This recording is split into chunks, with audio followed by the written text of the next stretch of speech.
اچھا آپ بھی اور جتنے لوگ ہیں جو میں کہتا جاؤں گا آج بیٹھنا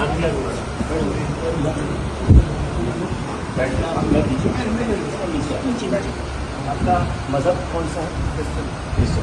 جو میں کہوں آپ اس کو دہرائیں گے, ٹھیک ہے؟ اور باقی لوگ بھی پھر اس کے بعد دہرا لیں گے.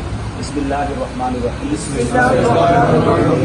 توبہ کرتا ہوں میں, اب کوئی اور نہیں کہیں گے, یہی کہیں گے اپنے پچھلے مذہب سے, اور میں اس بات کی گواہی دیتا ہوں اللہ کے سوا کوئی معبود نہیں, معبود نہیں, عبادت کے لائق نہیں, اور محمد صلی اللہ علیہ وسلم اللہ کے رسول ہیں, وہ آخری نبی ہیں اور اللہ کے بندے ہیں.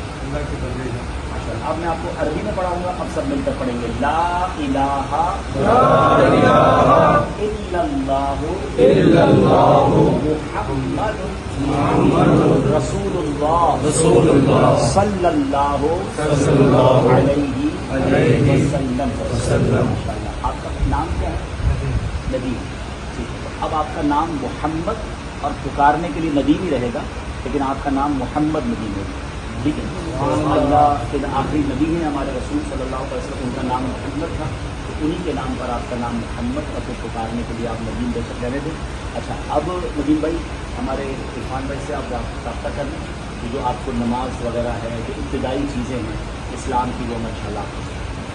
باقی سارے بھائیوں سے میں نے ایک شرعی مسئلہ بیان کرنا تھا کہ زندگی میں کبھی بھی آپ کو کوئی شخص یہ کہے کہ میں نے مسلمان ہونا ہے, تو اس کو مسجد میں لے جانے کا انتظار کرنے کی بجائے, وضو کروانے کا انتظار کرنے کی بجائے, سب سے پہلے اسے کلمہ پڑھانا. پھر بے شک وہ وضو کرے, امام صاحب کے پاس آئے, کسی عالم دین کے پاس آئے, وہ سب چیزیں بعد میں ٹھیک ہے, ٹھیک ہے. یہ ہم تاخیر کر رہے ہوتے ہیں. بعض اوقات کچھ لوگ کہتے ہیں آپ کو جمعے کی نماز میں لے جاؤں گا, تو یہ نہیں کریں گے. جیسے ہی کوئی ایمان قبول کرنے کی بات کرے, رائٹ اوے ایک لمحے کی تاخیر کے بغیر اس کو پہلے کلمہ پڑھا دیں, اس کے پچھلے مذہب سے توبہ کرا دیں, تاکہ ہمارا وہ بھائی پہلے اسلام میں داخل ہو جائے.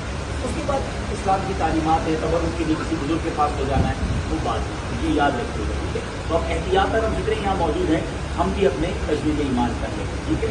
یا اللہ عز و جل, اگر مجھ سے آج تک کوئی کفر ہو گیا ہو تو میں اس سے توبہ کرتا ہوں. یا اللہ عز و جل میرے سارے گناہ معاف فرما. لا الہ الا اللہ محمد رسول اللہ صلی اللہ تعالی علیہ وسلم.